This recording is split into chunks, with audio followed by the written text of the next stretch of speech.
So I want to take the opportunity to say thank you on behalf of our graduating class to Dr. Al and the faculty, the administration and the board members, IWP staff working tirelessly behind the scenes to make these things also wonderful. And then, of course, the friends, parents, and family who are celebrating with us today and who supported us through this somewhat long journey. And, of course, General Odierno for coming to speak to us. Like Dr. Al said, I had the honor to serve under your command in Iraq in 2009, and it's really cool to meet you now. It's just awesome. So, of course, you know, I'm the salutatorian of the class. I'm not the valedictorian. So as salutatorian, I achieved a solid second place, and I'm going to continue that trend through by giving you a second-rate speech, so I'm ready for that. I think it's telling, though, that Adam can't be here, that he's getting ready to continue his service in active duty and to continue his service overseas. We have another graduate, Tim, who can't be with us today either. He's forward deployed in Afghanistan, supporting a mission in a very remote part of the country.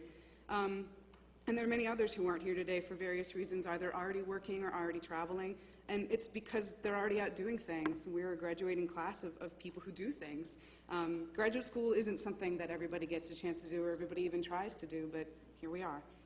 I'm meeting some of my fellow graduates for the first time today, which probably seems unlikely for such a small graduating class, but we're a really diverse student body. And it's the nature of a school like this. Some people throw themselves into it and are able to volunteer and are able to be part of the student ambassadors and be part of the student council, and some of us struggle to make it to class on a consistent basis. Unfortunately, I was in the latter group, someone who's working full-time, but I wish I could have been among the former. I remember in 2008 attending my student reception, the welcome reception for students, and having a brief conversation with you, Dr. L. I was still on active duty at the time as a baby second lieutenant up at Aberdeen Proving Ground. And I told you that my plan was to attend school part-time, taking 2 classes at a time, and you laughed at me and you said, "But you will have no life." And you were right. I think one of the biggest challenges that the end of grad school brings to us is free time, and what the heck do we do with it? So something I hope we can all figure out in the next coming months. Luckily, my time at the Institute has been very enjoyable, which made up for the lack of a life. One time, while a student in one of your classes, Dr. Waller, which are notoriously difficult, I was trying to get Dr. Waller to give me some advice on the exam, or actual advice as opposed to just everything we ever talked about is going to be on the exam. And instead of doing that, he, being a professor who likes to conduct psychological warfare on his classes, he suggested giving me a fake version of the exam that I could then sell to the students. We could split the earnings, and then he would have the joy of watching those students' faces as they opened up the exam, and it was not what they expected. Don't worry, Dr. L, we didn't do it, and Dr. Waller, I wouldn't have split the money with you anyway. Some classes are more relaxing in their enjoyment, maybe a little less frightening. My favorite moment from this last semester of mine was in my military strategy course with General Yaiko. It was filled with the military officers that General Odierno talked about, and then me as the only lady. One day I was running an hour late because I'd been stuck in a meeting where our clients were absolutely ruining my life.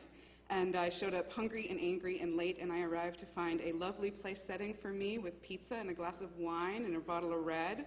The gentlemen were enjoying some beers and had placed the wine and everything especially for me when I arrived. It was pretty much the best class ever. I'm very grateful for the opportunities that the Institute has afforded me. I'm killing my notes here. And I'd like to take the chance to express those thanks. When I was deployed, IWP could not have been more supportive of me and flexible, of having to take the time off, and extremely welcoming when I came back. Thank you for that. And thank you to Mr. Maybach for sending me for sponsoring me at the CSPC, and of course to Dr. Smith, who was the anonymous sponsor of our trip to Oxford. Not so much anonymous anymore, sorry, sir. And to everyone else at the school for giving us in the graduating class so much over these past few years. IWP is a very, very special place, and I'm going to miss it a lot. So valedictorian, a proper one, would quote a famous president or hero. I told you to expect second rate, so I'm going to quote a comedian. It's John Mulaney, who's always surprised that people come to his shows, and he says it's so much easier not to do things than to do them. So he's always surprised that anyone shows up. That anyone would do anything is actually totally remarkable.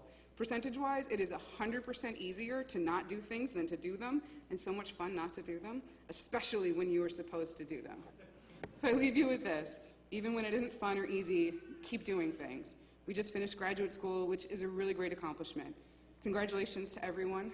Rest for a moment, take a breath, and keep on going. Keep on doing. Thank you.